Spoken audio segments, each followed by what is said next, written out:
je voulais vous remercier d'être venu. C'est la troisième conversation en lien avec l'exposition Business Model. À la vitrine AM, nous réfléchissons à l'étendue des relations entre l'art et les marques. Et pour cette exposition, nous avons donné une carte blanche à Isabelle de Maison Rouge, qui a choisi de présenter une exposition autour des entreprises d'artistes. La conversation d'aujourd'hui s'intitule « L'artiste peut-il être un prestataire de service ?» et c'est Isabelle de Maison Rouge qui va en faire la modération. Merci beaucoup Charlotte. Donc effectivement, la question aujourd'hui concerne le prestataire de service parce que parmi les artistes qui sont exposés ici, il y en a certains qui relèvent de cette nomenclature. Et donc effectivement, je pense que ça soulève énormément d'interrogations. Qu'est-ce que ça signifie et pourquoi peut-on parler de prestation de service dans le domaine de l'art ? Donc ce soir, j'ai réuni une assemblée de doctes personnes qui vont nous éclairer sur la question. Donc ici, à ma droite, vous avez Martial Poisson, qui est universitaire et professeur des universités à Grenoble, spécialiste d'histoire, d'esthétique, de sociologie, d'économie, de littérature et des arts. Donc, un spécialiste au sens très large du terme. Ici, vous avez Sarah Rosem, dont vous avez l'œuvre tout à fait en rentrant dans l'exposition, et qui est artiste, donc, et fondatrice de SR Labo, et elle va nous en donner la teneur ce soir. À ma gauche, Sylvain Soussan, qui lui est également artiste entrepreneur, puisqu'il est exposé lui aussi dans cette salle, et il est également prestataire de services, puisqu'il a créé l'entreprise Soussan Ltd. Et ici, Agnès Violot, qui est commissaire d'exposition, qui est critique d'art, qui est historienne de l'art et qui est spécialiste de l'art vivant. Donc, pourquoi l'art vivant ? Elle va nous en donner une explication tout à l'heure. Donc, pour le moment, j'aimerais peut-être m'intéresser directement à Martial, qui est l'économiste de la table et qui, j'aimerais bien, pourra dresser peut-être un terrain d'ensemble, planter le décor pour voir qu'est-ce qu'on entend par prestataire de service, et ensuite nous comprendrons bien pourquoi on peut faire appel à des artistes autour de cette table. Donc je vais revenir quand même un petit peu plus sur la biographie de Martial Poisson, mais très rapidement parce que ça peut prendre des heures. Donc je vais simplement redire que tu es professeur d'université à Grenoble 3 et que tu es enseignant à New York University. C'est à ce titre que nous sommes collègues d'ailleurs. Et donc tu es spécialiste des interactions entre économie, politique et art depuis l'âge classique jusqu'à nos jours. Donc vous voyez que c'est un panel extrêmement vaste, et à ce titre tu es auteur de nombreux ouvrages qui concernent justement le spectacle et l'économie, l'audience de Thalie, économie du spectacle vivant, et à paraître ton prochain livre s'appelle Théâtre en temps de crise. Et tu as coordonné de nombreux ouvrages collectifs, notamment sur la philosophie et l'économie politique. Et tu travailles actuellement sur l'économie de l'attention, le capitalisme cognitif et l'arketing. Donc peut-être ça peut être des mots que tu vas pouvoir nous expliquer, pas forcément en détail, mais l'idée c'est de lancer quelques pistes de réflexion, et ensuite on va essayer d'avoir une conversation à nous cinq. Voilà. Merci beaucoup de nous avoir invités, d'avoir composé cette table tout à fait passionnante qui va entraîner des débats, à mon avis, assez riches. Merci à vous d'être venus en cette heure tardive où la campagne commence à s'assombrir. Et donc, ce qui m'a intéressé dans cette question que tu posais, en effet, et les discussions qu'on a pu avoir en amont de cette table ronde, tu disais, voilà, on est dans une phase de tertiarisation de l'économie, et l'art a un rôle à jouer dans ce dispositif. Et du point de vue de l'économiste, qui est la casquette que tu m'as attribuée ce soir, une casquette un peu difficile parfois à porter par les temps qui courent, ce qui est intéressant, c'est de voir que finalement ce dispositif qu'on associe à une forme de modernité, en réalité peut-être pas si récent que ça. Moi je m'intéresse effectivement à ces phénomènes pris dans une perspective diachronique, une perspective assez large. Et en particulier, ce qui se trouve juste derrière moi, la proposition de Zatz Painting me fait beaucoup penser à un certain nombre de postures d'artisans, avant qu'on appelle ça les artistes, de la fin du XVIe siècle, le début du XVIIe siècle, qui revendiquaient exactement cette ambivalence, et ambivalence entre celui qui fait, qui reproduit des savoir-faire, et celui qui invente, qu'on a perdu peut-être aujourd'hui, mais qu'on a perdu depuis pas si longtemps que ça, et qui semble de nouveau se redéfaire. Donc une des questions qu'on pourra poser autour de cette table, c'est finalement la question de la mise en perspective historique, et le fait de savoir si un certain nombre de tendances actuelles, un certain nombre de gestes artistiques qu'on est en train d'inventer, ne renouent pas finalement avec des traditions qu'on pourrait qualifier soit de pré-capitalistes ou de pré-modernes, les deux choses allant d'ailleurs de pair. Alors, qu'est-ce qui se passe aujourd'hui du point de vue de l'économiste? Eh bien, il y a un changement, mais très radical, pour le coup, de discours. Moi, quand j'ai commencé à subir des cours d'économie à l'université, on nous disait, voilà, il y a un domaine qui échappe complètement à la loi du marché, de l'aveu même des plus grands fondateurs du capitalisme à tendance libérale, c'est l'art, et en particulier les arts de la performance, on en parlera, les arts vivants, on pourrait dire, puisqu'on est dans des intangibles, dans des actifs immatériels, dans des dispositifs qu'on peut difficilement ramener à des logiques de fabrication industrielle. Et à partir de là, on construisait toute une modélisation qui excluait, dans une large mesure, la production culturelle en général, l'art en particulier, et l'art vivant de façon encore plus spécifique. Et depuis une dizaine d'années, à l'intérieur même du milieu des économistes, on assiste à un changement assez radical. Il y a une vraie mutation de paradigme, avec en particulier la question de l'intermittence, qui a évidemment suscité beaucoup de polémiques dans le débat public, non sans raison, puisqu'il en va quand même de la question du statut de l'artiste et de la capacité à pouvoir vivre de son travail notamment, et prendre en compte un modèle de production justement qui se pose spécifiquement des questions de création. Et on voit que ce discours public, à la fois médiatique, politique et économique sur l'intermittence, il a changé. On est passé d'une sorte de contre-modèle absolu, on appelait ça le travail atypique dans les cours d'économie, forme du travail atypique. Et aujourd'hui, ce travail atypique, il est devenu, dans certains types de discours, y compris les plus libéraux, une forme de modèle, sinon souhaitable, du moins imitable, expérimentable, dans des champs beaucoup plus larges de l'activité professionnelle, les professions intellectuelles en premier chef, les professions managériales, un certain nombre de métiers, donc issus pour le coup spécifiquement du monde de l'entreprise, qui s'inspirent de cette forme de souplesse, de cette forme de travail à la tâche, on renoue aussi avec une forme très ancienne du travail, de cette forme d'ajustement de la production à la demande. Donc il y a une première chose qui est intéressante, c'est ce changement dans le discours, qui est aussi un changement dans les orientations, sans doute, d'un certain nombre de politiques publiques.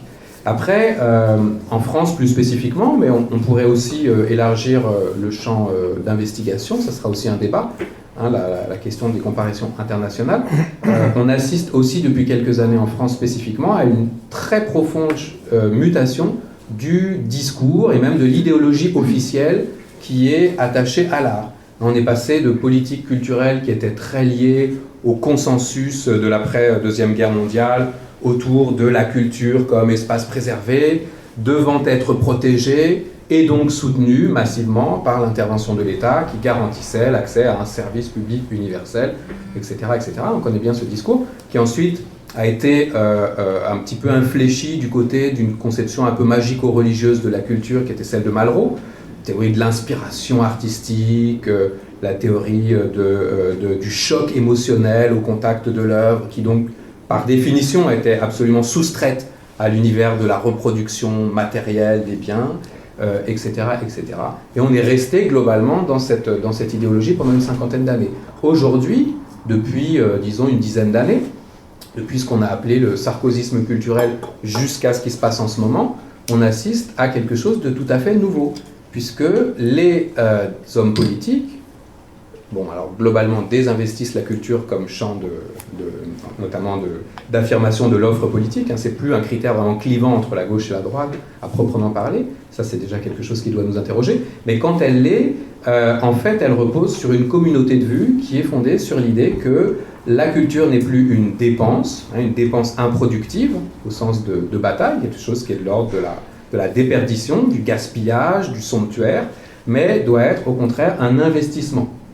Autrement dit, on attend un retour sur investissement.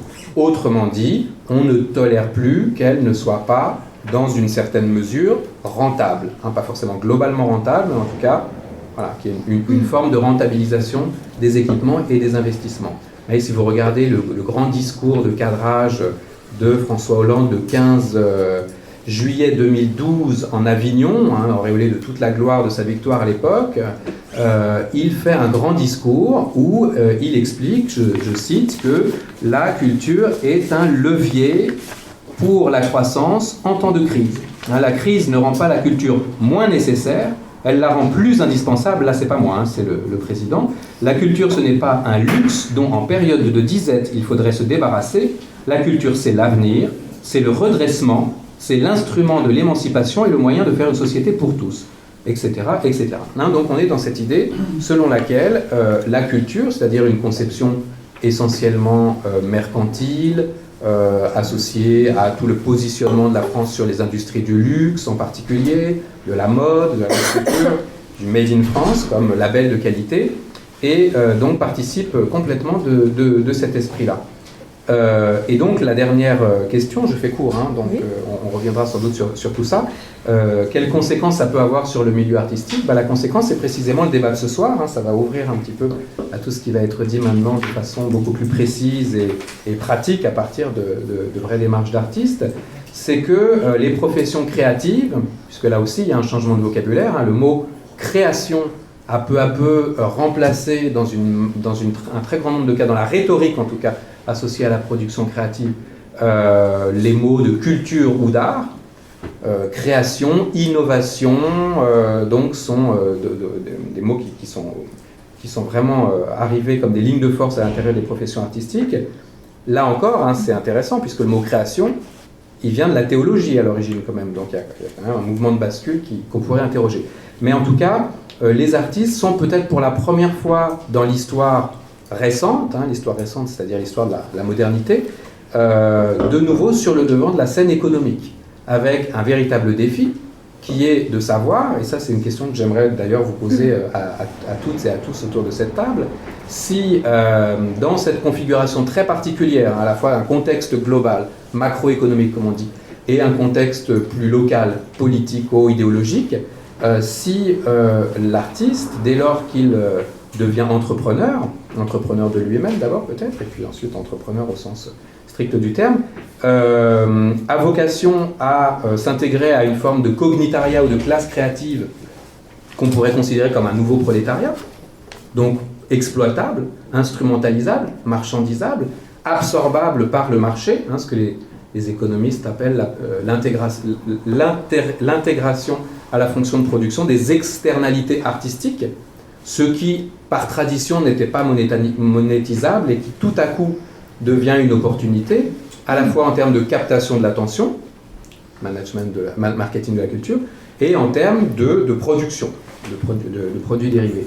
Ou, donc, autre option, est-ce que la classe créative, le cognitariat, enfin resitué au cœur du débat public, peut assumer une position d'entreprise critique? Il y a un certain nombre d'entre vous dans cette assistance qui défendent cette thèse.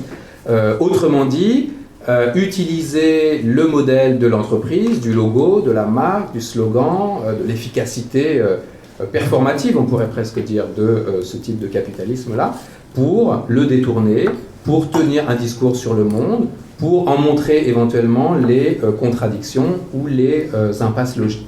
Donc c'est un peu cette grande question que j'avais envie de vous poser dans ce contexte très particulier, qui est à la fois nouveau et en fait très ancien.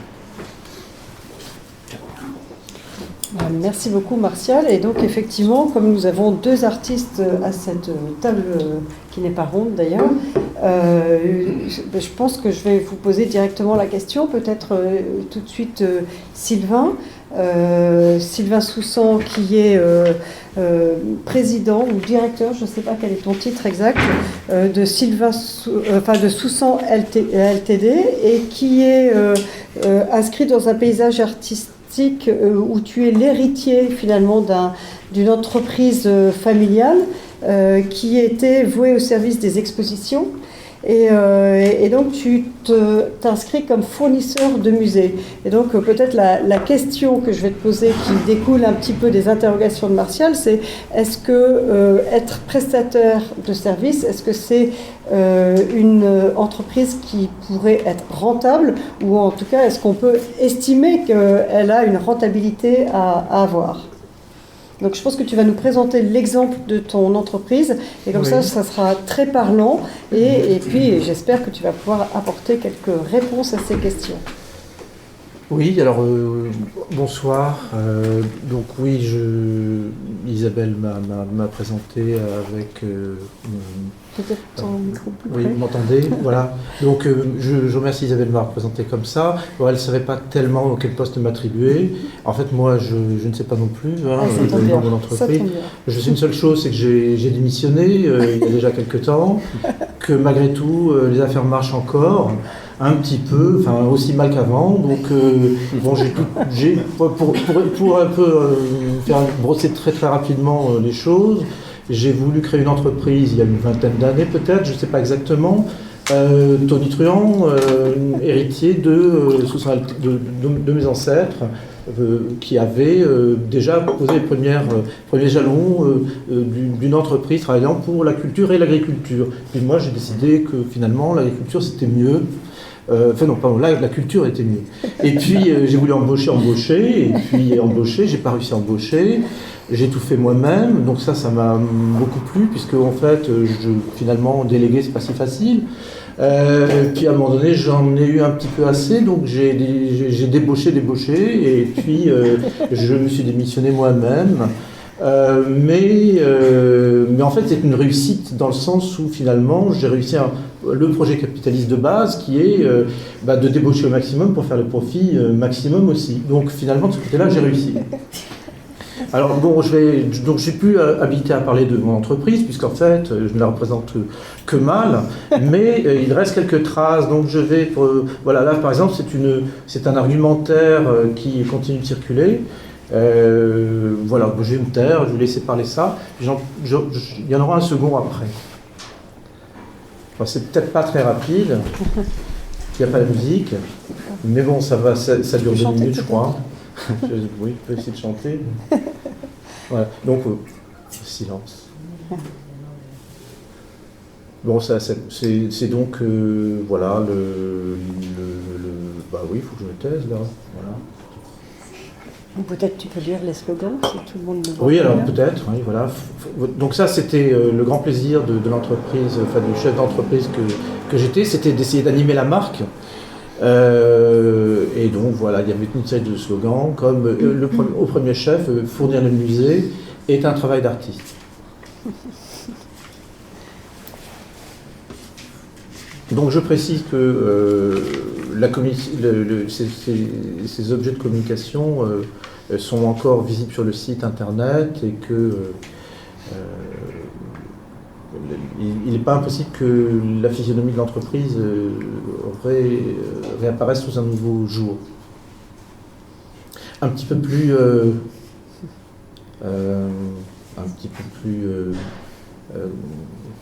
quand on aime... Voilà, un produit de signalisation. C'est du pratique. C'est très pratico-pratique et pragmatique à la base. Donc je m'intéresse aux aspects les plus pragmatiques. Alors par rapport à la question, justement le mot-clé moi que j'ai retenu dans la présentation, c'était rentabilité. Donc ça tombe très bien, puisqu'en fait c'est la question que je me suis posée. Donc il y a 2 mots-clés, il me semble pour moi, que j'ai retenus. C'est le prestataire de service, l'artiste prestataire de service. Et le deuxième mot-clé c'est rentabilité. Donc la question que je pose c'est est-ce rentable? Donc artiste prestataire, est-ce rentable? Pour ma part, je ne me suis jamais considéré comme un artiste prestataire. Je suis fournisseur de musée, c'est le travail d'un artiste. Pour moi, c'est le postulat. parce que j'ai commencé ce travail à l'époque où le marché de l'art était florissant, était un petit peu arrogant, explosif. Et je trouvais que le calme des musées, le côté un peu vieillot, finalement était un contrepoids à ce clinquant du marché de l'art de l'époque. Donc j'ai voulu travailler pour les musées et je suis défenseur du principe de la muséologie. Et réfléchissant aussi en une fin de siècle, puisque c'était la fin du millénaire, aux enjeux de cette fin de siècle et pourquoi la muséologie à l'époque se développait de manière aussi galopante. Et c'était forcément une réaction, selon moi, à l'inquiétude de cette fin d'époque. Donc voilà, aujourd'hui aussi, on est dans un autre monde, on n'est plus dans un monde dominé par la muséologie selon moi, mais toujours sur l'emprise du danger, de la menace, de l'inquiétude. Alors j'essaie quand même d'y répondre avec humour, mais c'est plutôt... voilà, ça c'est la fin de ce premier nom, je crois. Voilà, je crois qu'on l'a vu en entier, je vais passer au suivant. Alors, un deuxième... Alors, c'est un diaporama, enfin j'appelle ça un diaporama. Ça accompagnait un service que j'ai activé à plusieurs reprises. Une première fois au MAMCO, grâce à Guillermo Levielli, qui est là d'ailleurs, qui m'avait présenté, qui était mon agent, qui était l'agent Social TD. Et puis d'autres fois encore, dans d'autres musées, Zadkine, et puis également au MACVAL. Alors au MACVAL, ce service s'appelle Mouvement Artistique. Il consiste à déplacer les œuvres d'art à une vitesse infinitésimale. Voilà, donc pendant que l'œuvre se déplaçait à une vitesse imperceptible, pour réaliser un déplacement d'une trentaine de mètres, il a fallu plusieurs mois. Et donc, il faut donc le déplacer le plus lentement possible. On ne voit pas évidemment. Alors, dans ce diaporama, je développe tout. Enfin, il était présenté dans le musée en développant tous les aspects intéressants du principe. Hein. C'est un argumentaire sur c'est un éloge de la lenteur, évidemment, avec toujours un prétexte extrêmement pragmatique. Le sens du détail et de la précision, puisque à cette vitesse-là, on a le temps de se poser des questions. Voilà, 36 cm par jour, c'est un peu... Voilà, donc je tiens à votre disposition ces documents, si jamais vous n'arrivez pas à les lire sur vos ordinateurs. Donc voilà, donc si on devait éventuellement... Est-ce qu'on peut utiliser à nouveau ce service? Ah bien sûr, oui, il est toujours disponible, il est quand même disponible. J'assure le service à présent, ce sera LTD. Voilà, c'est ça qui est important. Oui, quand même. Donc donc nous en sommes là, maintenant, dernière. Est-ce que je continue ou pas? Oui. Tu as la parole. Alors, donc maintenant, je vais répondre à la question que je me posais, qui est la question qui était posée par Isabelle. Alors voilà. Donc j'ai profité donc de l'occasion pour activer un service dont il était question dans le diaporama que vous avez vu. Je ne sais pas si vous avez été suffisamment attentif, mais à un moment donné, il est question d'un service qui se nomme Medium. Donc, qui est un moyen de prospective pour savoir si, à différents termes, c'est-à-dire super court terme, moyen terme, super moyen terme, très long terme, etc., il était intéressant d'investir dans une œuvre. Donc comprendre si ça valait le coup, si c'était rentable. Donc je m'applique à moi-même, disons, à la question posée aujourd'hui. Ce service, voilà, il est activé par le débat de ce soir. Donc la question c'est... artiste prestataire, est-ce que c'est rentable? Donc voilà. Alors il y a une grille d'analyse développée par Medium. Donc voilà la grille d'analyse. Vous avez deux axes, l'axe de la quantité et l'axe du prix. Et donc il y a une relation qu'il faut arriver à trouver. Il faut arriver à se positionner dans cet espace. Est-ce qu'on va privilégier la quantité, et on va peut-être gagner beaucoup d'argent grâce à la quantité, en compensant par la quantité, ou est-ce qu'on va tout de suite travailler sur le prix, et ça va être une économie de la rareté. Donc voilà les deux grands axes sur lesquels se pose cet exercice de Medium. Donc vous avez les axes, et vous avez, donc ça découpe les possibilités en 4 grandes tendances. Donc vous avez En bas à gauche, c'est rare, vous avez une œuvre qui est rare, mais elle est accessible sur le plan financier, c'est-à-dire on peut l'acheter, donc voilà, elle n'est pas chère. Vous avez aussi donc l'autre possibilité qui est d'être rare et d'être cher. Donc on voit très bien le schéma. Donc ça c'est le schéma classique, c'est-à-dire c'est un petit peu ce qui se passe pour les artistes aujourd'hui. Et la question, depuis longtemps, hein, dans un marché de l'art classique. Et puis vous avez aussi, avec l'arrivée des multiples, avec l'arrivée de ces artistes qui ont essayé de s'intéresser aux médias, au support finalement reproductible, on a la possibilité de travailler sur la quantité et d'être abondant et accessible. Il y a peu d'artistes qui ont travaillé dans cette matière, mais ça existe. Hein.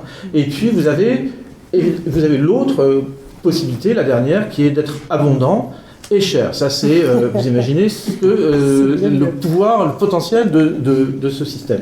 Donc on va voir un petit peu comment ça se précise. Donc en fait, si on reste toujours dans ces 4 espaces, on va voir ce qui se passe, on va creuser la question.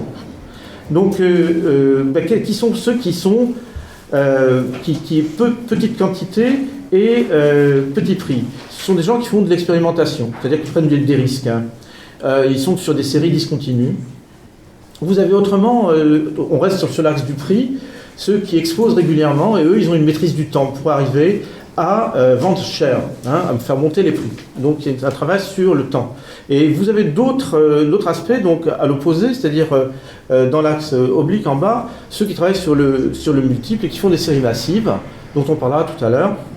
Et puis vous avez ceux qui exposent partout, qui sont là partout, c'est les grands Manitou, incontournables, ils ont la maîtrise de l'espace, ils sont partout sur la planète, et voilà. Donc évidemment, j'essaie de catégoriser, de schématiser, de rendre le trait très, voilà, de forcer le trait.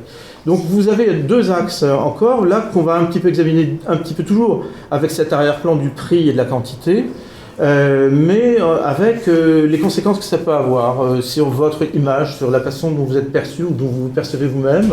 Bah, c'est aussi important pour un artiste et pour ceux qui le collectionnent. Donc vous avez la question, toujours dans l'axe petite quantité, vous êtes expérimentateur. Là, vous avez beaucoup d'estime. Hein. Vous n'avez pas forcément de notoriété, mais bon, c'est bien de faire de la recherche, quoi.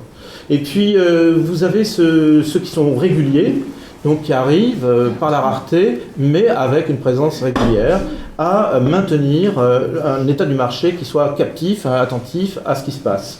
Et donc, ils ont une maîtrise du temps. Ceux qui ont la maîtrise de l'espace, pour y arriver, il faut être séducteur. Hein. C'est le profil de quand même quelqu'un qui arrive à se faire accepter. Hein. C'est-à-dire qu'il ne suffit pas d'être envahissant, il faut aussi avoir la capacité de convaincre. Donc c'est le séducteur, et puis vous avez le conquérant, c'est celui qui va envahir sur le plan, il va diffuser en masse, hein, puisqu'on est sur l'axe de la quantité, avec éventuellement avec un prix accessible. Bon, si on traduit ça, ça pourrait être la musique, aujourd'hui, ça pourrait être vendre des titres, quoi, hein, en gros. C'est le modèle de la musique essentiellement. Mais ça existe en art plastique, puisque dans cet axe-là, dans cette case-là, vous avez Dana Weiss, qui est dans l'expo. Bon, j'ai pas cité tous les artistes qui sont dans l'expo, hein, je suis désolé, mais j'aurais bien aimé, mais je trouvais que ça faisait un petit peu... Bon, donc, vous avez Dana Weiss qui vend pas cher, beaucoup, hein, de manière massive. Voilà, donc un exemple d'artiste qui a cette stratégie-là. Vous avez Ben également, mais on peut noter que ils sont, tout à l'heure, c'est la case dans laquelle il n'y a pas vraiment beaucoup d'estime. Hein. C'est-à-dire que vous avez de la notoriété éventuellement, mais vous n'avez pas beaucoup d'estime. C'est le cas de Ben, me semble-t-il. C'est le cas aussi de Dana Weiss. C'est-à-dire que c'est des produits qui ne sont pas très nobles. Pourtant, c'est pour moi, selon moi, les plus intéressants. Ça, c'est une parenthèse. Donc, vous avez dans les artistes expérimentateurs, vous avez des gens... Alors comme Marc Lombardi, qui sont des gens pas vraiment très très connus, mais qui sont extrêmement puissants du point de vue de leur travail. Vous avez Dominique D, qui est parfaitement inconnu, je ne sais pas qui c'est, je ne sais même pas si c'est un homme ou une femme d'ailleurs. Donc ceux-là, ils sont rares et accessibles, ils ne sont pas chers. Voilà, donc les autres sont abondants et accessibles, hein, donc Ben et Dana Weiss. Puis alors vous avez évidemment les grands maîtres, hein, c'est-à-dire ceux qui maîtrisent le temps ou l'espace. Donc les réguliers, c'est l'exemple de base, Christian Boltanski, Bertrand Lavier aussi, qui est un artiste de la rareté, qui sont donc à la fois rares et chers. Donc on voit bien qu'il y a ce lien. Et puis, mais c'est pas le seul, visiblement. Et puis vous avez les séducteurs, donc voilà, les Wim Delvoye, Sol LeWitt, qui ont des programmes et qui sont capables, grâce à cette stratégie, d'occuper un terrain qui leur permet d'être à la fois abondant et cher, ce qui est quand même extraordinaire, moi qui m'impressionne beaucoup quand même. Hein, donc voilà. Donc on va continuer. Bientôt fini, hein, je vais arrêter bientôt, bien sûr. Donc ces gens-là, on peut les caractériser, hein, c'est-à-dire vous en avez un, c'est l'artiste à tout faire, c'est-à-dire voilà, l'expérimentateur, celui qui est prêt à beaucoup de choses pour y arriver. Et puis vous avez la bête de foire en face, enfin qui est qui est partout, dans tous les salons.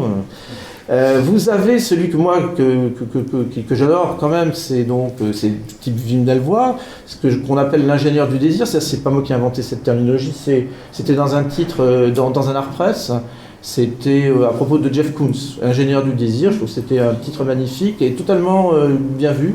Et voilà, c'est pas, j'en rajoute pas. Et puis vous avez l'artiste vendu, point d'interrogation. Enfin, avec tous les guillemets qu'il faut, l'artiste vendu, puisqu'il se vend beaucoup. Il est et c'est un petit peu mal vu, pas l'estime qu'il faut, je trouve. Et pourtant, il y a plein d'écoliers, il y a plein de grands-mères, il y a plein etc., qui connaissent ou qui ne savent même pas qu'ils connaissent. Donc là, on a quelque chose, une dimension qui me paraît quand même assez intéressante. Voilà, maintenant on va aborder la conclusion, c'est-à-dire qu'on va revenir à notre artiste prestataire.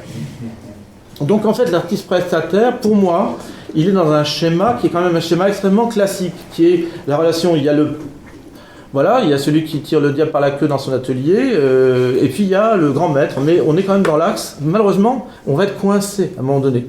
Et si on examine pourquoi on va être coincé, parce qu'on va être coincé par la rareté.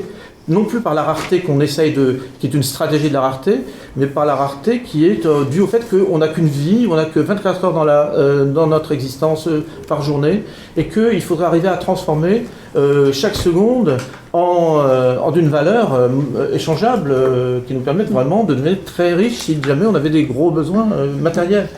Donc ici, vous avez deux catégories, vous avez l'artiste prestataire pauvre, et éventuellement, mais j'y crois peu, l'artiste prestataire fortuné. Bon voilà, pour vous dire, j'amène moi ma pierre à ma réponse, à un début de ma réponse, je n'y crois pas du tout. Alors vous avez vu aussi l'artiste prestataire, en termes de quantité, il ne peut pas assurer, c'est-à-dire que si c'est le coiffeur, il a que le temps où il peut coiffer des gens, et puis le reste du temps, il coiffe personne. C'est pareil pour l'artiste prestataire, il ne peut pas assurer la quantité. Donc après vous avez l'ingénieur du désir qui est le roi de la sous-traitance. Alors là il y a peut-être quelque chose à réfléchir. Voilà, donc en fait on va passer à la dernière.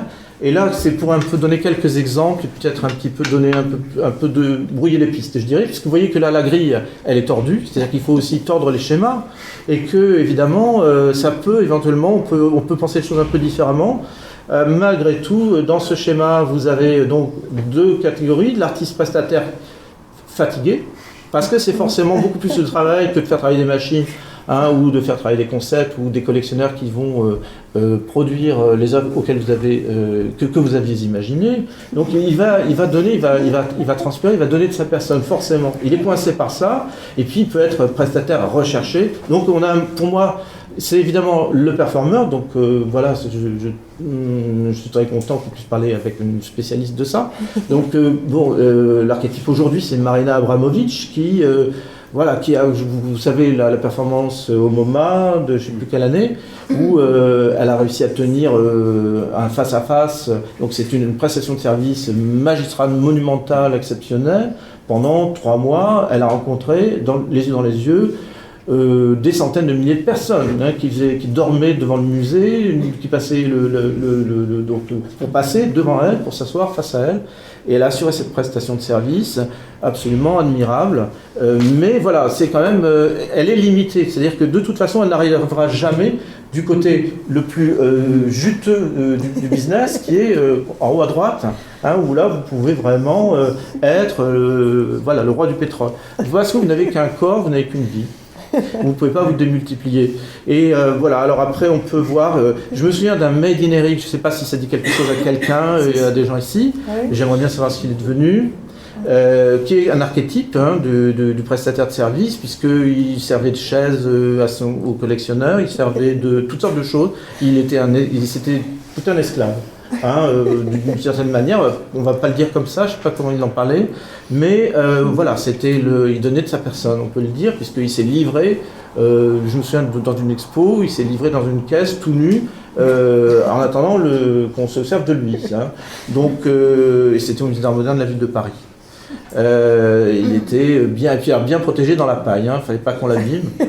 Donc, et voilà, bon, vous avez Roman Opalka, qui est un cas un peu particulier. Vous voyez, j'ai tordu le schéma pour montrer encore cette dimension vitale. C'est-à-dire que Roman Opalka a réussi à produire, c'est pas du tout un prestataire de service, mais c'est quelqu'un qui, tout au long de sa vie, tout au long des minutes de son existence, a, d'une certaine manière, il aimerait... Je ne sais pas si on peut le dire comme ça, en tout cas sur le plan qui m'intéresse aujourd'hui, c'est-à-dire la rentabilité, il a valorisé au maximum chaque minute de sa vie, avec un projet artistique admirable, mais donc c'est pour ça qu'il ne rentre pas, j'ai été obligé de tordre les cases, vous voyez, donc, bon, et puis il y a Job van Lieshout, qui lui était un artiste qui avait, je l'ai mis parce qu'il est un peu à cheval sur tous les domaines, et il avait notamment été designer, à l'époque il faisait du design.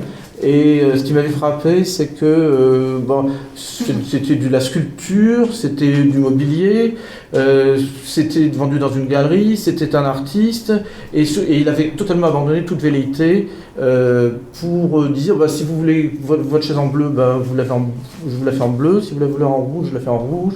Donc c'est vraiment un prestataire de service au sens où il n'est pas dans une démarche de volontarisme pour imposer sa vision d'une certaine manière. Le prestataire, il y a aussi une espèce de servilité quand même dans cette idée, à laquelle voilà, je n'adhère pas spécialement non plus. Voilà.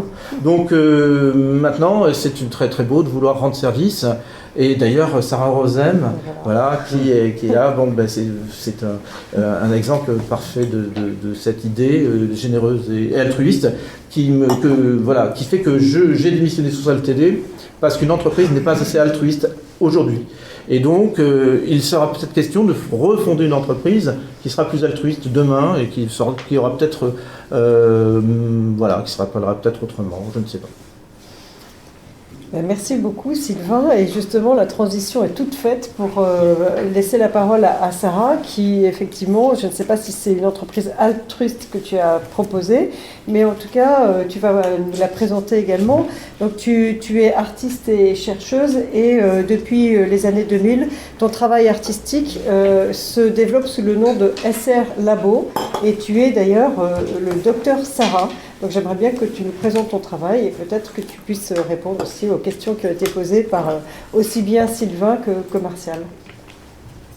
Merci Isabelle. Pour me situer un petit peu avant de commencer, je me retrouvais dans la case en bas à gauche du diaporama de Sylvain. Donc tout en bas. La rareté. La rareté, merci pour la rareté. Voilà, donc en tant qu'artiste, depuis les années 2000, je présente mon travail sous le nom d'une fiction artistique d'un laboratoire médical dont le but est d'aider les gens à aller mieux. Donc vous allez voir défiler lentement des images de différentes expériences que j'ai menées au fil du temps. C'est à peu près chronologique dans l'ensemble. Je ne pourrais pas revenir sur toutes ces expositions et ces expériences qui demandent énormément d'éléments pour les expliquer. En revanche, à la fin de cet exposé, si j'ai le temps, je vous dirai à chaque fois un mot sur les objectifs de chaque exposition. Donc en fait, Isabelle nous a demandé de parler un petit peu de l'origine de notre démarche artistique. Donc pour me situer, moi j'ai fait des études à l'université et dans toujours cette articulation entre le travail plastique et le travail de recherche, ce qui a certainement donné lieu, comme l'a rappelé Isabelle, au fait que j'obtienne le diplôme de docteur, ce que je souhaitais en passant mon doctorat, et d'autre part à avoir cette dimension toujours d'artiste-chercheuse dans tout ce que je fais. Alors, cette dimension-là, elle est apparue aussi avec le temps. J'ai commencé en tant que plasticienne à travailler la cire, je me suis intéressée à ses usages, et donc j'ai découvert un petit peu que la cire avait un usage, elle avait une vocation, c'était d'être employée dans le domaine funéraire, dans le domaine religieux, et surtout dans le domaine médical à partir du XVIIe siècle, où elle servait aux médecins de préparation anatomique pour les étudiants. Et à partir de ce moment-là, j'ai été fascinée par ces cires anatomiques, ce qui a un peu conduit mon travail vers le domaine médical. Par ailleurs, quand j'ai commencé un petit peu à exposer, je me suis très vite rendu compte que mon idée, ce n'était pas de produire à proprement parler des œuvres, de présenter mon travail, mais toujours d'être dans une disposition d'esprit où ce qui m'intéressait, c'était de faire des propositions et de mener des expériences. Donc en somme, ces choses, du moins le fait de vouloir présenter mon travail sous forme de propositions m'a conduit très rapidement à réfléchir au fait de ne plus être un individu qui présente son travail, mais d'agir sous un pseudonyme, et le pseudonyme que j'ai trouvé, était de reprendre le logo de l'entreprise de mon père, qui portait les mêmes initiales que moi, que vous avez vu et que vous voyez au fil du diaporama, de prendre le label d'un laboratoire, donc je devenais SR Labo. Ce SR Labo se définissait comme un laboratoire qui proposait de travailler sur la recherche et l'expérimentation du vivant et son milieu. Et très rapidement, j'y ai ajouté un slogan pour donner une sorte d'objectif à mon laboratoire, un but, qui était d'aider les gens à aller mieux. Avec ce Take Care of You, qui pouvait en gêner certains dans la mesure où c'était une version anglo-saxonne du prendre soin, sur lequel on reviendra peut-être tout à l'heure avec Martial. Cette histoire de prendre soin et de sollicitude qu'on retrouve dans le terme même de care et qu'on ne retrouve pas en français. Mais bon, je m'éloigne un petit peu de mon sujet. Donc, quand j'ai créé ce label, ce slogan et en somme cette signature, ça me permettait de cadrer l'ensemble de mon travail au travers de cette démarche du prendre soin. Par la suite, j'ai légèrement défini les choses, les statuts de ce laboratoire, dès lors que j'ai mis en place une plateforme internet. Il a fallu que je trouve, vous savez, le .org, le .com. Donc j'ai tout de suite décidé que SR Labo était une organisation, un organisme de santé publique. Et de ce fait-là, SR Labo s'inscrit comme un service public. C'est-à-dire, SR Labo est de l'ordre de la vocation. Du coup, ça me permet de me départir de l'aspect entrepreneurial et simplement de m'attacher à un service public non monnayable et offert à tous. Donc, de ce fait-là, en appartenant aux artistes entrepreneurs, j'ai toujours un statut un petit peu ambivalent, ambigu et un peu à côté, dans la mesure où je ne me définis pas comme une entrepreneuse. Voilà.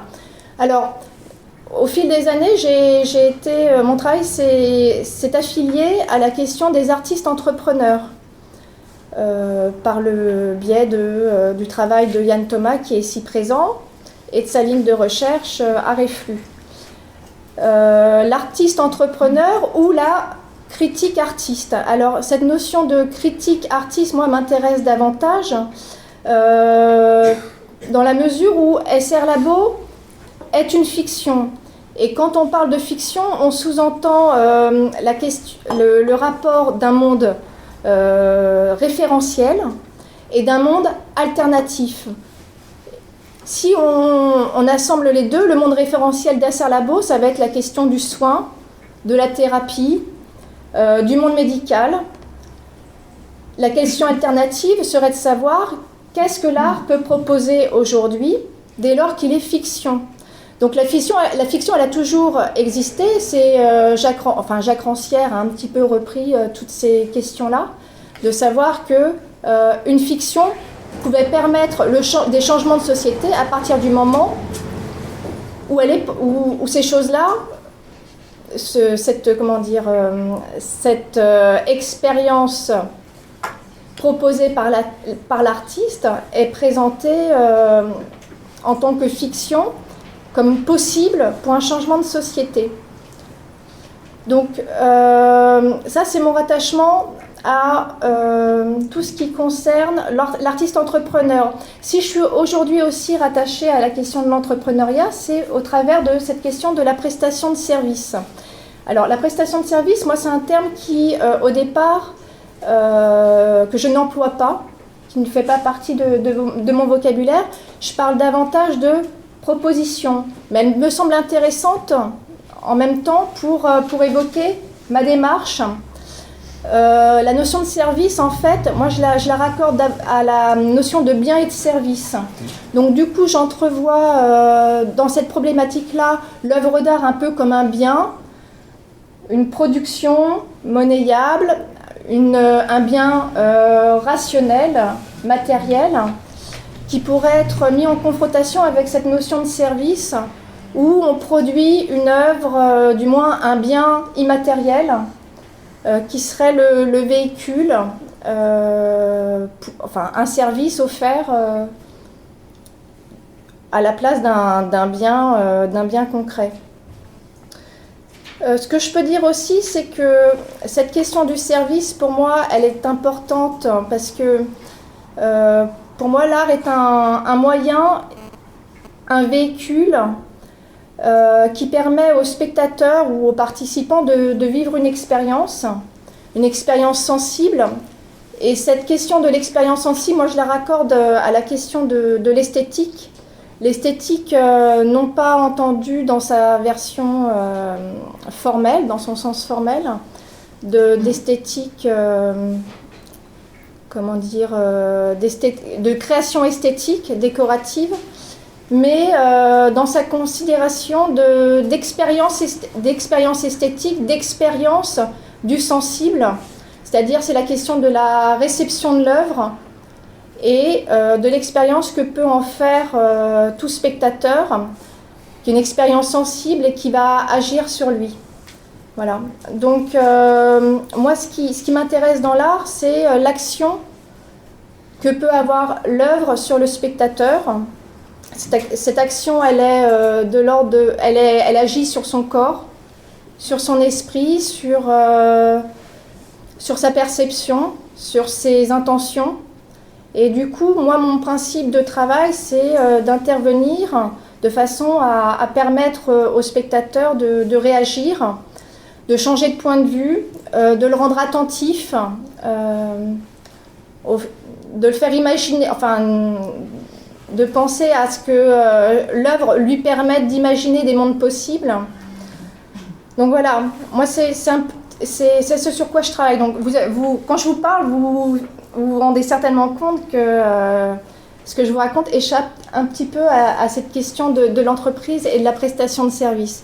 En revanche, cette action de l'art sur le spectateur, comme je l'ai évoqué, elle m'intéresse parce que l'idée, c'est de faire des propositions, que ces propositions artistiques donnent lieu à des mises en espace et que ces mises en espace agissent sur le spectateur comme une forme d'expérience pour lui.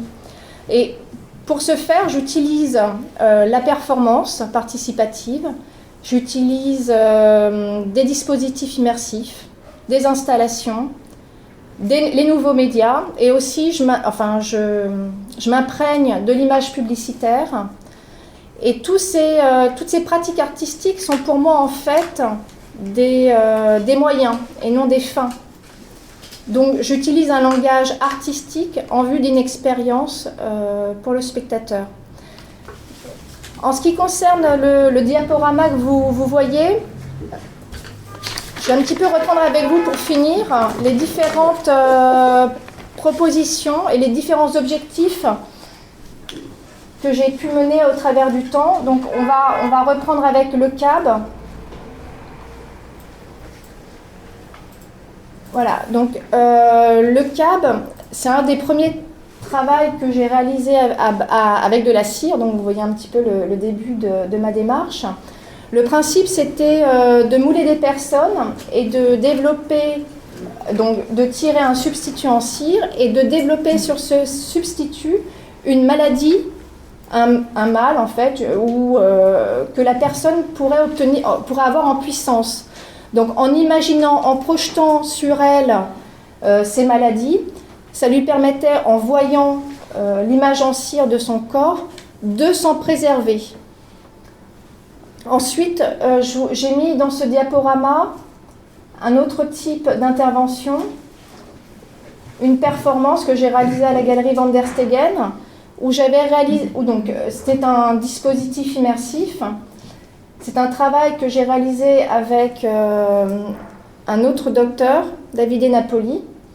Le principe était, moi j'étais sous la tente, et sous cette tente, je recevais des personnes qui portaient un bandeau sur les yeux, et le principe c'était de leur faire toucher à l'aveugle des instruments de torture, de les faire expérimenter sensoriellement l'instrument, de les faire pratiquer, et par la suite d'imaginer l'usage de cet instrument sur eux ou sur quelqu'un.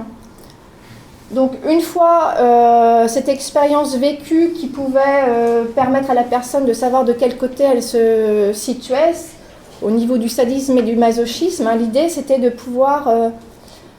c'était une œuvre assez cathartique, et donc l'idée c'était de pouvoir extraire un peu, c'est comme ça, ces tendances impulsives et perverses, de s'en départir une fois qu'on avait ressenti l'impact émotionnel de ces outils. Avec Help Yourself Programme, qui vient par la suite, j'ai proposé, dans le cadre d'une expo qui s'appelait Vidéo Apart, un principe de programme personnalisé qui pouvait aider une personne à franchir les étapes de sa vie.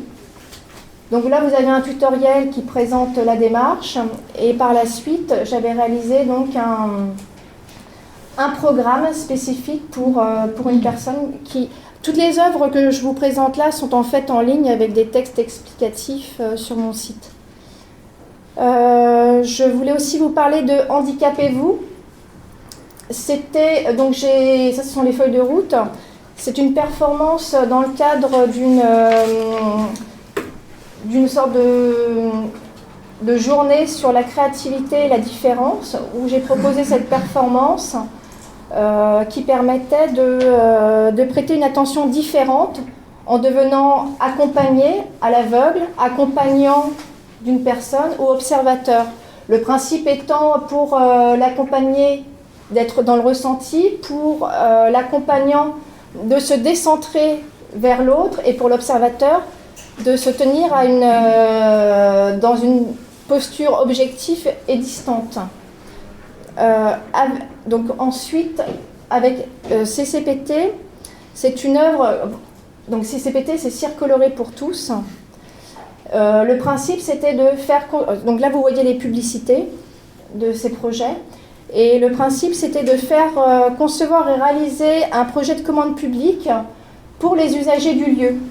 Voilà, c'est comment travailler avec une entreprise, mais en faisant travailler ses membres au projet dans lequel ils vivront par la suite. Avec Still Light, donc ça c'est la vidéo de présentation avec son tutoriel. C'est une application pour smartphone qui donne une visibilité à nos morts à chaque fois qu'on pense à eux. Donc j'ai créé une application assez poétique, donc, dont on peut voir le tutoriel sur le site. J'ai également présenté dans ce diaporama une séance de travail dans laquelle je me suis inspirée de la méthode du Dr Batz. Alors là, vous voyez l'ensemble en fait du dispositif du Dr Batz qui permettait par des exercices d'améliorer la vue. Donc là, vous voyez en fait une autre œuvre qui accompagnait la séance.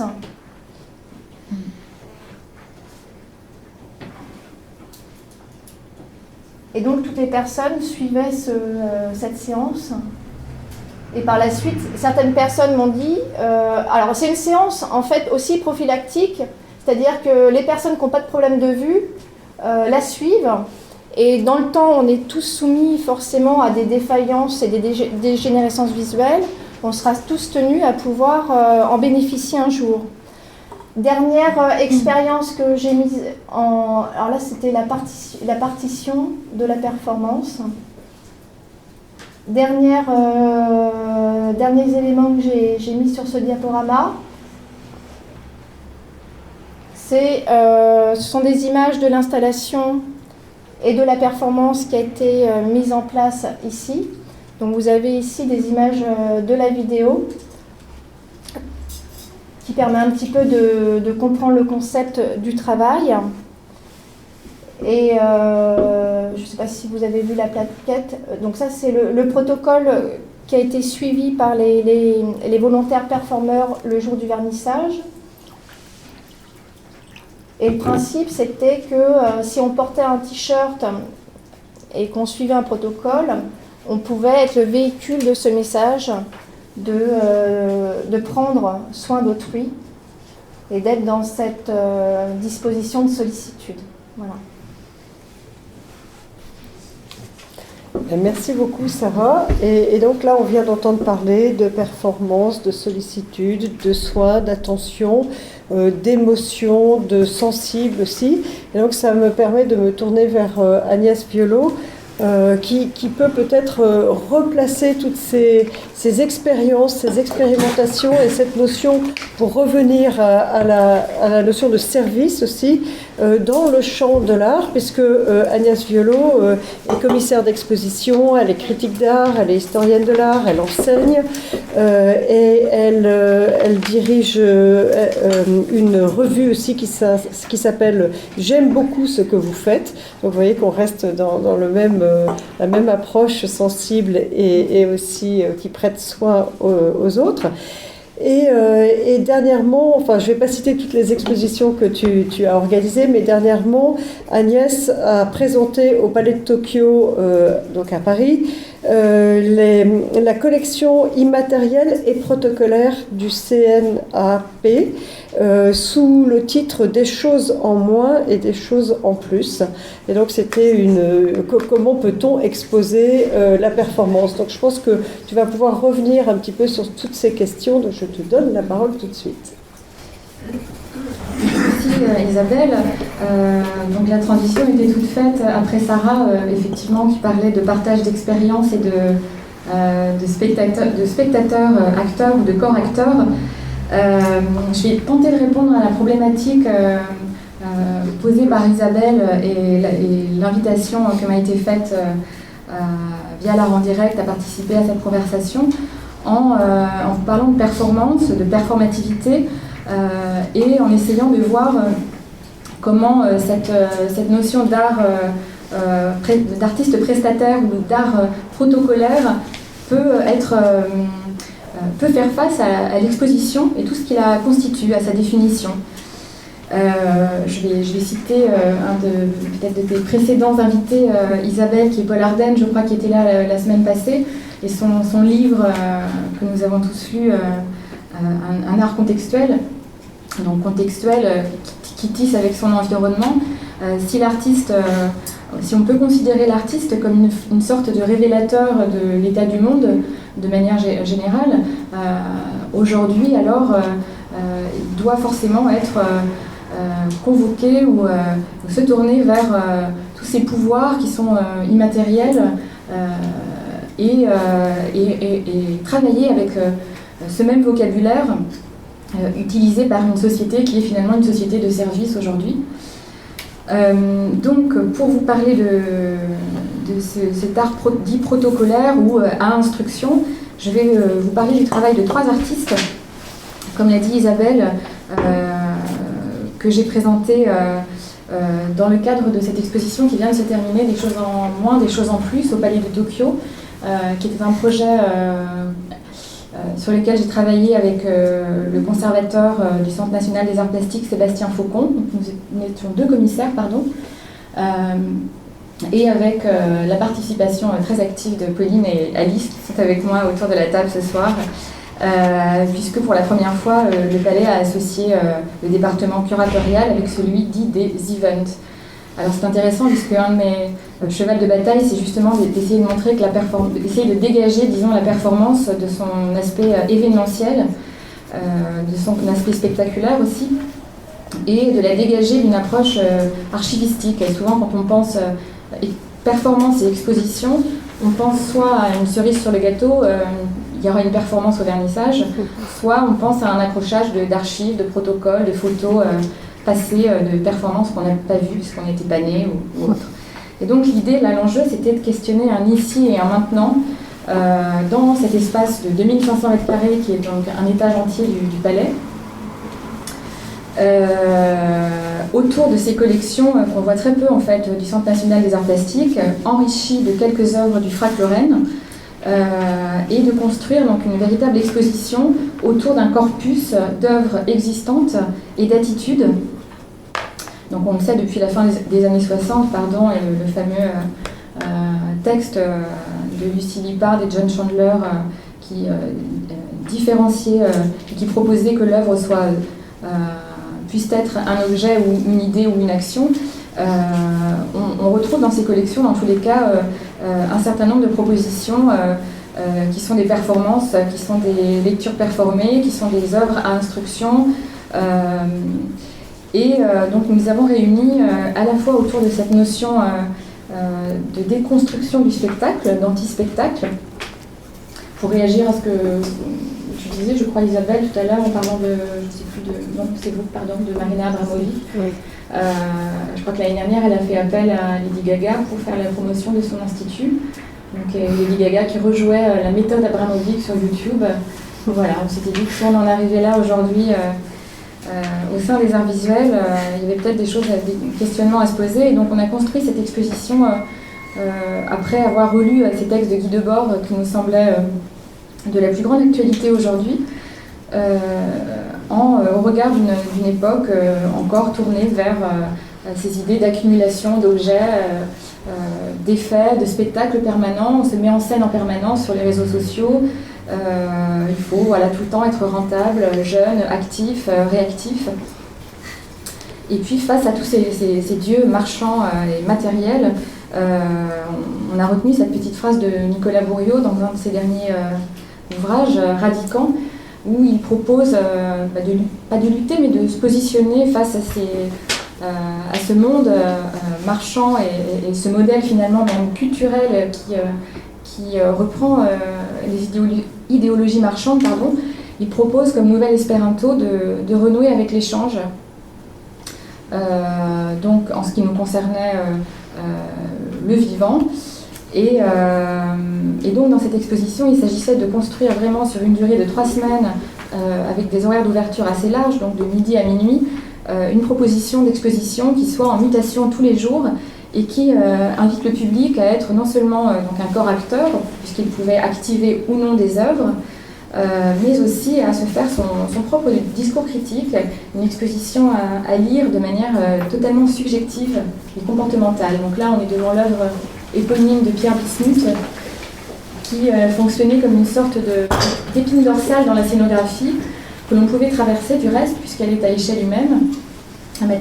Donc ça, c'était le protocole. Percer un maximum une cloison existante de trous d'1,70 m. Donc là, c'était la cloison de l'exposition d'avant. Et puis, donc, d'un côté, vous aviez cet espace dédié à l'appareillage du spectacle, et de l'autre côté, une forme de laboratoire un peu plus ouvert, avec des performances liées à la rencontre entre le corps physique et le corps politique. Je ne vais pas faire une histoire de la performance, mais très rapidement, c'est aussi, on a aussi relu ces textes fondateurs des années 40-50 d'Alan Capro, de John Dewey, qui incitaient là je vais citer Alan Capro, qui dit renouer avec ce petit rien de la philosophie de la vie ordinaire. Donc, renouer là avec la vie ordinaire et collective. Là, on est déjà dans la préfiguration de ce qui intéressera le groupe Fluxus. Mais j'en parle puisque justement, l'une des artistes de ce projet, donc elle a commencé à travailler au début des années 60, avant même Marina Abramovic. Et donc ce qui est intéressant, on parle de ces notions d'économie, mais évidemment performance et économie sont très très liées, puisque on le sait, les grandes scènes liées à l'histoire de la performance sont localisées dans des pays à économie assez dure, comme l'Amérique du Sud ou l'Europe de l'Est, où là en l'occurrence je vais parler de l'Espagne franquiste, avec la personne d'Esther Ferrer, qui du reste bénéficie d'une exposition personnelle au McVal actuellement. Donc Esther Ferrer, pendant les années 60, a commencé une pratique qui s'est développée effectivement sous le régime franquiste. Elle a monté ce mouvement ZAR, qui est considéré comme la branche espagnole du mouvement Fluxus, et donc performait dans les cabarets et développait tout un travail autour des notions d'identité et de résistance. Et ce mot de résistance est intéressant puisque à cette époque-là, on envisageait le performantiel ou la performance comme une manière de résister à la muséification de l'art ou à la momification de l'œuvre d'art dans les musées. Alors je reviendrai sur ce terme de résistance un peu plus tard.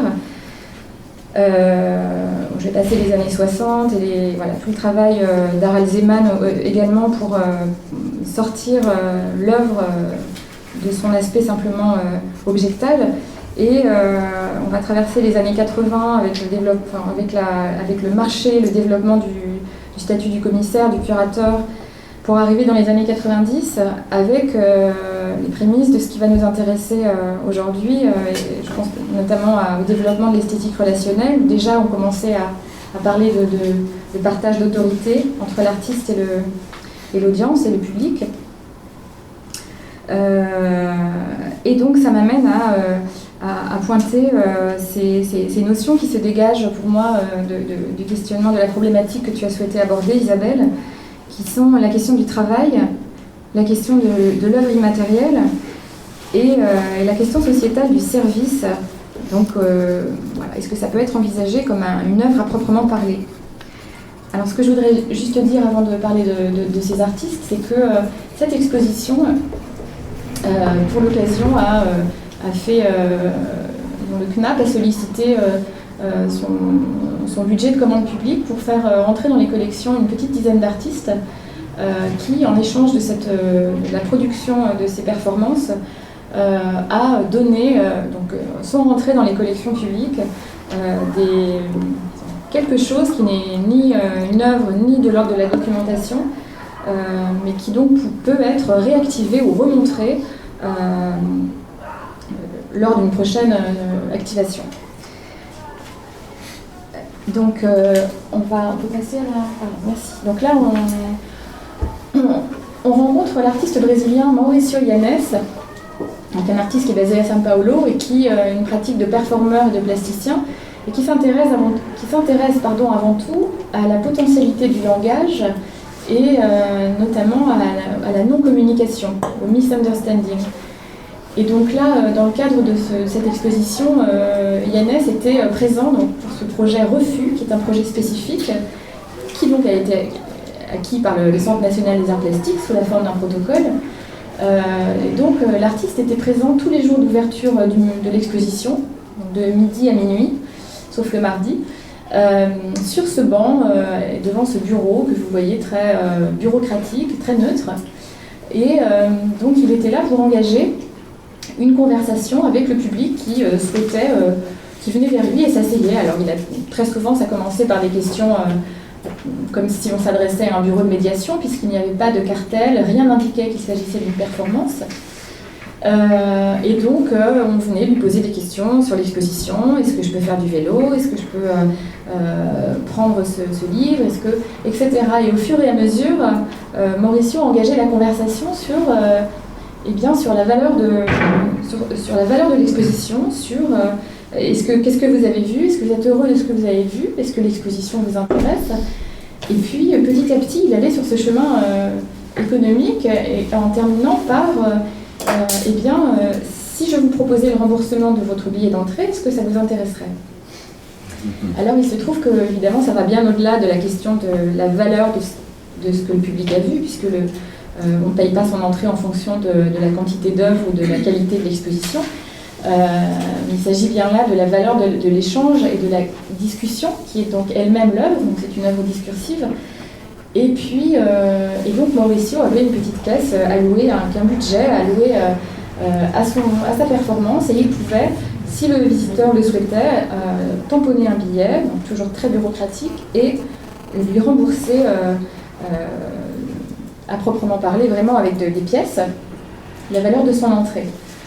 Et donc le visiteur était invité à noter sur une petite fiche en Bristol pourquoi il souhaite être remboursé, puisque donc toutes ces fiches devaient en tout cas rejoindre le fonds du Centre national des arts plastiques.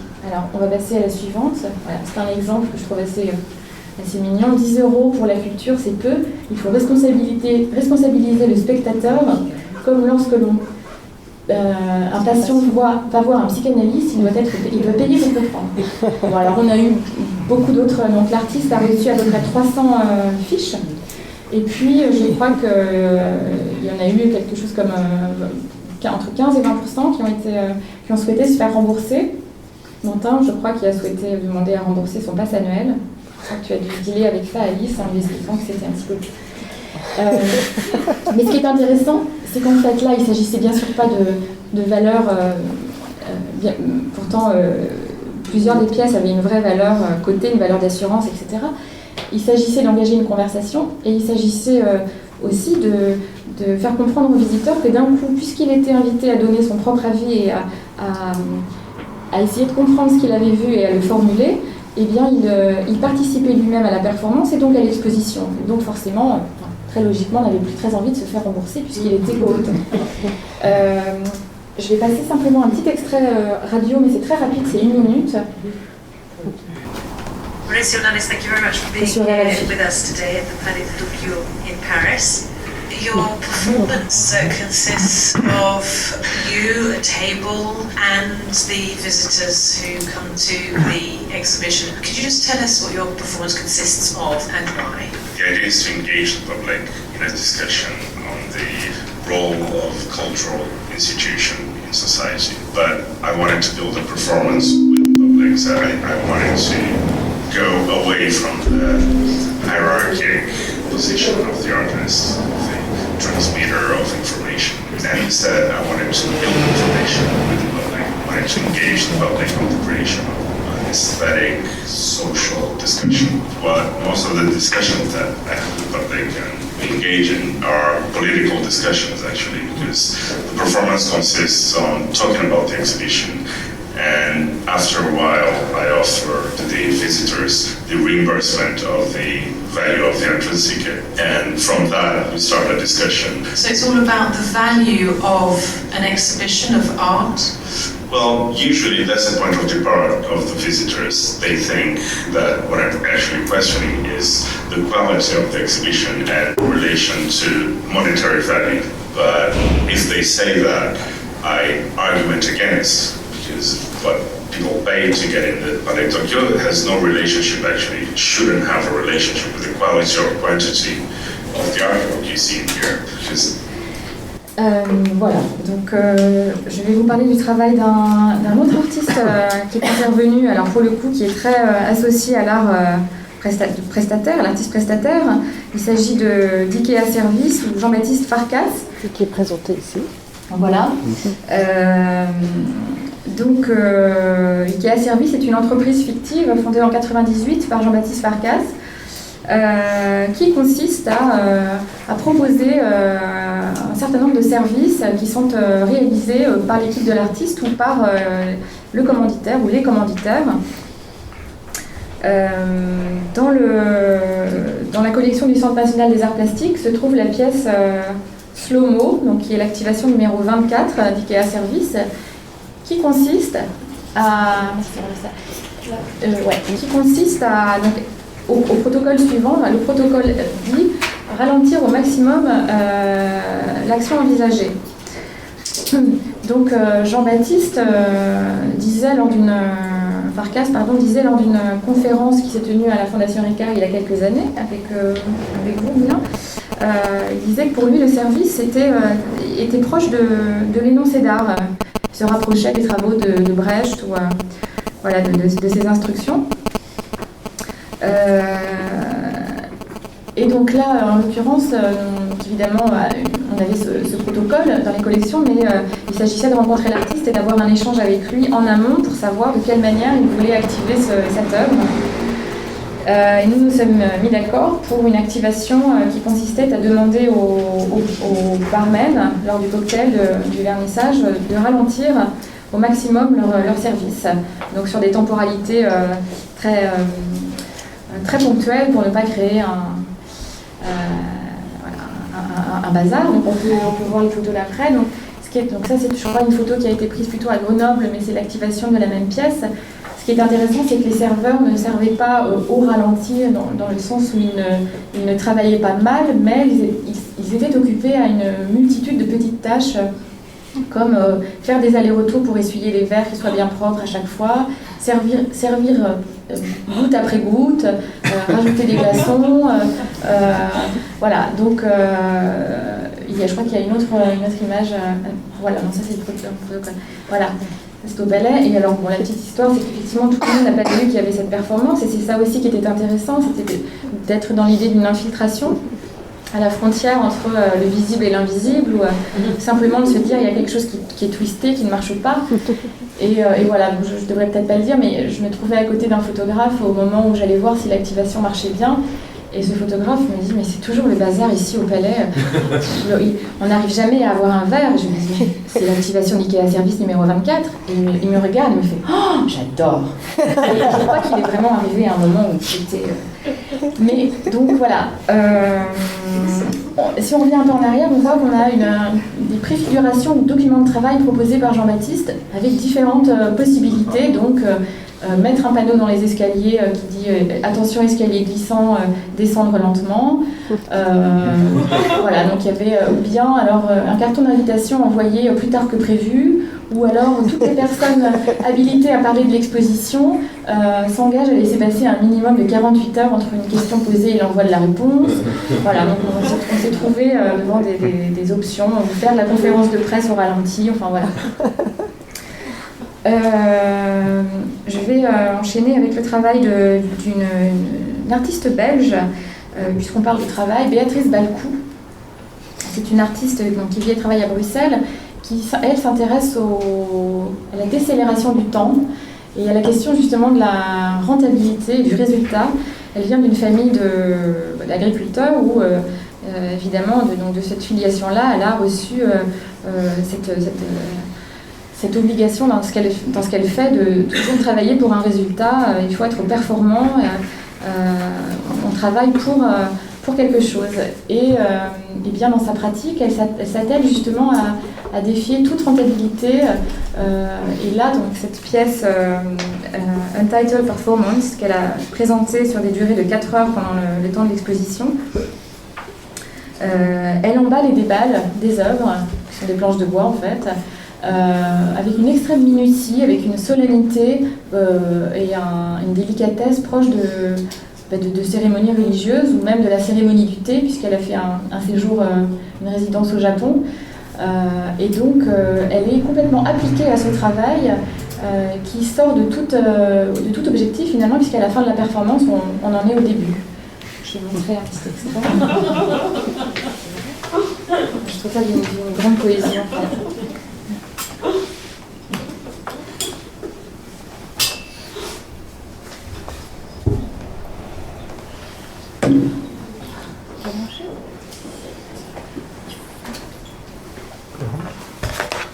J'ai pas bien fait. Je sais pas.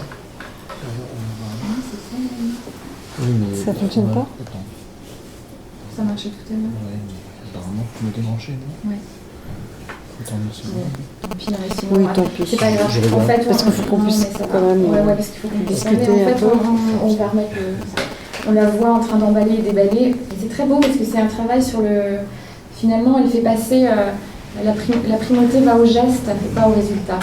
Cette notion de geste, elle m'intéresse particulièrement et il fallait aller. Pauline et Alice avaient pour mission d'aller la secouer à 20h en lui disant c'est fini, puisqu'elle était complètement dans son emballage, déballage et ce rituel-là. Donc je vais terminer.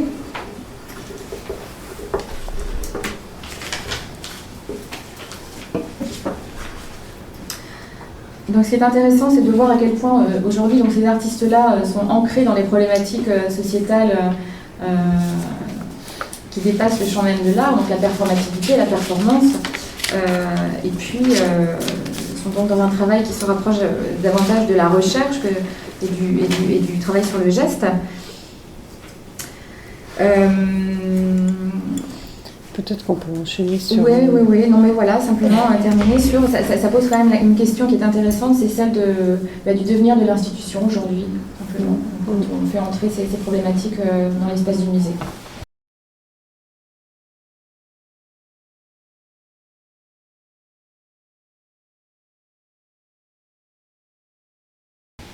Merci beaucoup Agnès. Et donc peut-être on peut revenir sur notre questionnement d'origine parce que effectivement ça soulève énormément de questions par rapport à cette idée d'économie et notamment de rentabilité dont tu parlais au départ, Martial.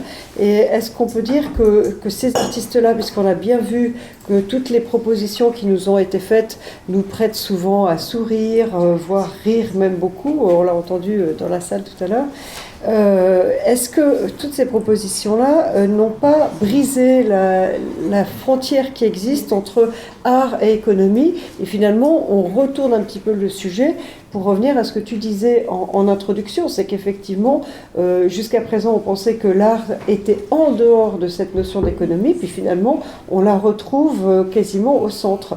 Donc, est-ce que toutes ces propositions qui t'ont été présentées ce soir, est-ce que ça te ramène à ce questionnement que tu avais dès le départ? Merci, oui. Question difficile, mais oui, on voit bien à travers tout ce qui vient de se dégager là qu'il y a une ambivalence fondamentale dans la notion de service entre, comme tu disais, servitude, parce que le service c'est la servitude, être le serviteur de, et donc travailler à la commande, travailler en anticipant sur la satisfaction du consommateur, etc., etc. Ou est-ce que service, c'est rendre service, c'était plutôt ta démarche, et puis les derniers artistes qu'on vient de voir, à savoir une sorte de disponibilité à quelque chose qui se construit dans la relation qui du coup est déplacée effectivement entre celui qui voit, celui qui participe, celui qui est acteur de la performance, celui qui n'est plus qui devient acteur de la performance, etc., etc. Et tous ces déplacements-là qui sont intéressants. Et donc moi je suis plutôt rassuré en fait, toujours en gardant cette lunette de l'économiste, puisque c'est ce que tu m'as demandé, hein. Je peux faire autre chose des fois, mais qui est de voir qu'effectivement on a des stratégies en fait qui sont très très multiples et très complexes. Il y a des stratégies d'évitement manifestement, donc le care est une forme d'évitement puisqu'on est, au sens positif du terme, puisqu'on est dans une sorte de jeu sur une défaillance de marché et la construction d'un autre espace que tu appelais l'utopie ou la fiction. Moi, je pense que l'économie est une fiction, donc c'est encore plus compliqué, puisque finalement, c'est une fiction qui joue contre une autre fiction. Sauf que la fiction économique, elle a un pouvoir autoréalisateur, ce qui rejoindrait aussi les théories de la performance, qui est très très puissant en fait aujourd'hui. On le voit bien à travers les crises. En fait, la plupart des crises financières n'ont aucune raison réelle. Dans l'économie réelle, comme on disait à l'époque où le marxisme était un peu plus en vue. Et donc, on est dans un phénomène d'adhésion, de croyance, de contamination de croyance, de mimétisme, qui est très proche de l'art, en fait. On va imiter la croyance du voisin qui se dit que ça serait peut-être bien de retirer son argent de la banque avant l'effondrement, etc. Du coup, qui va entraîner la prophétie qui était annoncée. Donc l'art joue pleinement là-dessus, en fait, en décalant en permanence la valeur, apparemment, dans les expériences que vous avez montrées, soit pour proposer des alternatives, soit pour jouer sur les défaillances du système. Effectivement, qu'est-ce que c'est qu'un serveur qui va être d'une extrême lenteur et qui du coup va plus réellement remplir sa fonction, hein, puisque c'est ça, dans l'ordre capitaliste, chacun remplit une fonction donnée. La vitesse n'étant pas d'ailleurs toujours un prérequis, en fait, rentabilité et vitesse, ça c'est le management à la sauvage, mais en réalité il y a plein d'autres configurations possibles. Donc peut-être que ces démarches elles ne sont pas aussi subversives que ça, ou peut-être qu'elles le sont, j'en sais rien en fait en réalité, mais en tout cas elles jouent à l'intérieur du modèle. Et c'est ça qui est intéressant dans cette notion de service. Mais en fait la notion de service elle est un problème à l'intérieur même de l'économie, hein, puisque en fait, pour mesurer classiquement la valeur d'un bien ou d'un service, qu'est-ce qu'on fait? On va ajuster une offre et une demande. L'offre, c'est classiquement des facteurs de production et une action, une performance, en fait, une transformation d'un élément de ces facteurs de production. Donc, dans le cas de l'artiste, rien n'est mesurable dans toute cette histoire-là. Il serait aberrant, même si certains artistes le font par jeu, de réduire la valeur marchande d'une œuvre à la quantité de matériaux, de tel ou tel type de pigment, de tel ou tel type de toile, etc. Il est quasiment impossible de mesurer la productivité du travail, puisque le travail artistique, il est diffus, vous en faites toutes et tous l'expérience. On a une idée comme ça, des fois, dans des circonstances complètement incongrues, il y a une germination, il y a une durée, hein, comme tu montrais dans ton dispositif, réintroduire de la durée, la temporalité diffuse qui permet finalement de faire place à l'aléatoire, au fortuit, à des associations qui sont imprévisibles du point de vue de la rationalité économique. Et de l'autre côté, comment on mesure la valeur du bien? Ça, c'est encore plus complexe, c'est par le désir. Donc, tu disais, c'était... l'ingénieur du désir. L'ingénieur du désir, c'est excellent, parce que c'est exactement ça, le capitalisme moderne, et en particulier ce qu'on appelle le capitalisme attentionnel, c'est comment, dans un espace complètement saturé de besoins artificiels, enfin pour certains, parce que pour d'autres, il y a des besoins bien réels non satisfaits, mais en tout cas, voilà, dans cet environnement de surabondance, comment on recrée de la rareté. Donc ça m'a beaucoup intéressé dans ton schéma, et d'ailleurs j'ai une question, comment on peut associer rareté et comment tu disais, rareté et production de masse. Non, et accessibilité, ou non, c'était pas ton concept. Enfin, quelque chose qui est rare et qui peut ne pas rester cher, parce que par définition, ce qui est rare est cher. Voilà, ça, accessible au sens apparemment pas cher, d'après ce que tu disais. Et ça, c'est complètement anti-économique, justement, donc c'est intéressant. C'est ce que font notamment les performeurs, il me semble. C'est-à-dire que c'est à la fois rare, parce qu'ils n'ont pas l'occasion de faire les performances si souvent, et donc c'est à la fois pas cher et rare. Voilà, c'est le cas de beaucoup d'artistes qui sont à la fois rares et pas chers. Alors ils ont peut-être trouvé un truc, il faut que les autres, il faut le dire aux autres, quoi. Ça c'est vraiment intéressant, parce que c'est une défaillance de marché par excellence, en fait. C'est la remise en cause de tout le fonctionnement type. Parce que la première loi de l'économie, c'est ce qui est rare et cher. Donc la raréfaction crée la... Bon, il y a eu tout un jeu là-dessus dans les années 60 notamment, justement, dépasser la contrainte de rareté et tout ça. Mais je rebondis sur ce que tu dis, mais c'est ça qui est intéressant, c'est que tu parlais de résistance tout à l'heure, mais aujourd'hui elle se situe là, la résistance des artistes. Elle ne se situe pas face à l'institution, elle se situe face au marché, face aux situations monétaires, et pourquoi la performance est revenue en force, comme par hasard, au début de siècle, mais finalement à l'époque de la crise, c'était parce qu'on avait besoin de retrouver une forme de physicalité, mais aussi de remettre en jeu cette économie, bien sûr. Et puis, et juste pour finir le truc tout à l'heure sur comment on définit la valeur d'un service, donc dans la théorie standard, on dit la valeur s'apprécie du point de vue du consommateur à la satisfaction escomptée. La satisfaction qu'on imagine pouvoir avoir dans la jouissance de ce bien dont on prend possession ou de ce service qu'on rémunère. Et là, on est complètement dans cette histoire-là, finalement. Effectivement, on va brouiller tous les indicateurs. Alors déjà, dans l'absolu, pour toute œuvre d'art, c'est un problème. Parce que par définition, chaque œuvre est pas forcément unique, mais singulière. Et que donc, on ne peut pas comparer dans le temps différentes expériences esthétiques qui sont toujours, par définition, non substituables entre elles. Mais là, dans les expériences que vous avez mises en évidence, c'est encore beaucoup plus prégnant. Mais... Alors là, je vais dire quelque chose en tant que non-économiste, mais complète, et vraiment j'ai une formation d'historienne de l'art littéraire, et j'ai toujours eu un problème avec les chiffres, mais est-ce que là on parle de résultats et d'attentes. Pour moi, ce que j'attends d'une œuvre, qu'elle soit autotélique ou qu'elle soit avec un résultat, c'est pas forcément la chute. Je pense à une artiste qui fait un travail sur des blagues où il n'y a jamais la fin. Moi, peut-être que le résultat, ça peut simplement être l'expérience artistique ou le plaisir ou la poésie. Oui, mais ça fait partie de la chose, justement. La frustration, c'est un énorme élément d'appréciation. Ne pas donner la fin d'une histoire, ça va renchérir sa valeur énormément. Ça fait partie du modèle. Mais en revanche, effectivement, ce que les expériences que tu as mis en scène montraient, c'est un déplacement permanent de ces critères d'appréciation. Ouais. Donc, bravo.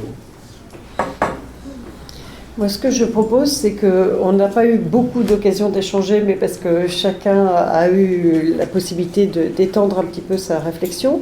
Donc peut-être on peut maintenant agrandir un peu la réflexion. J'imagine qu'il y a des questions. J'en vois déjà quelqu'un qui trépigne sur sa chaise depuis tout à l'heure.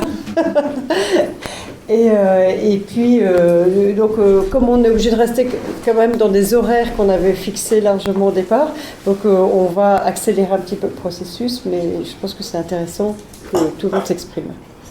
Vas-y Yann. Oui, bonsoir. Je vais essayer de formuler une question courte. Et j'aimerais quand même rappeler ce que Paul Arden disait justement, on évoquait Paul Arden tout à l'heure, concernant l'art prestataire. Il considère que l'art prestataire n'a pas vocation à l'utilité et qu'il reste avant tout une pratique symbolique. Le propos de nombreux artistes qui le pratiquent entre moins dans une logique de désir d'intégration que dans une volonté de subversion.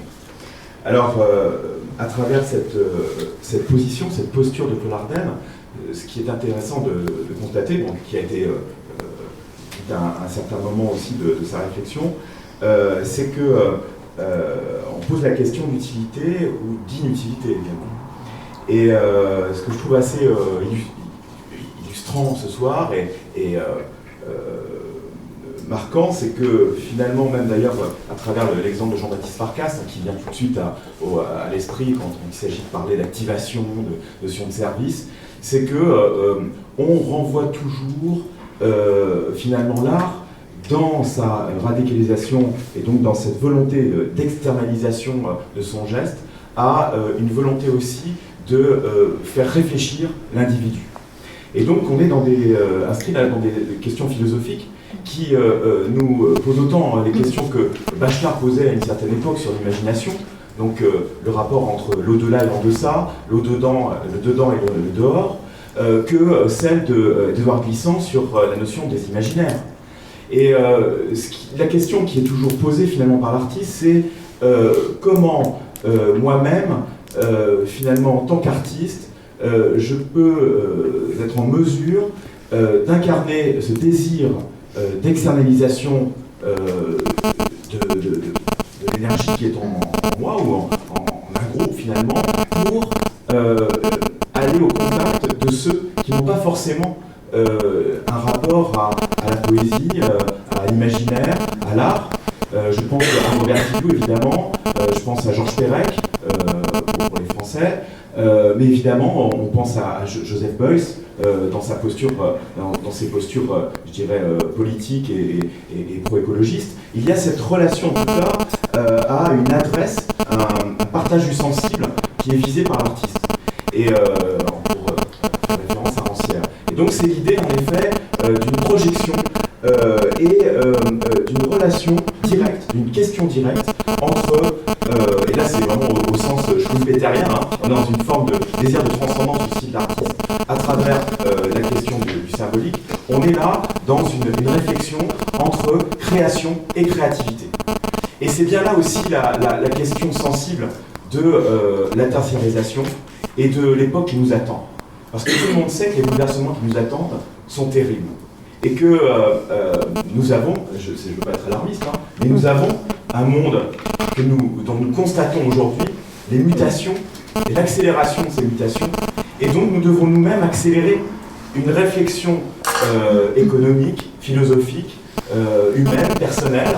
Et l'artiste, et là c'est pour ça que moi Jean-Baptiste Farkas par exemple, mais autant aux artistes qui sont présents ici, évidemment Soussan et Cernabo, doivent être en relation avec l'idée de partager, en tout cas, eh bien des protocoles communs. Et donc, la question qu'on pourrait poser aujourd'hui, puisque finalement il me semble que le tableau est vraiment dressé et que la question de l'art prestataire est fortement théorisée aujourd'hui, de Yann Baxter à aujourd'hui finalement, de 1964 à aujourd'hui. Un artiste qui en 1964 devient vice-président de la société Labatt au Canada, c'est significatif quand même d'une posture aussi, et qui l'institue aussi en tant qu'acteur. Donc la question c'est comment aujourd'hui le monde de la créativité, qui est très conscient de la notion de rentabilité, et que la rareté en effet et production de valeurs marchandes, comment est-ce que la société de la créativité peut entendre les questions que pose la société de la création. Et donc c'est certainement à travers la constitution en service que l'artiste est aujourd'hui au plus proche de la société de la créativité pour lui poser cette question. Quelles sont les conditions de possibilité d'un accord qui viserait à introduire de l'inutilité dans la société de la créativité.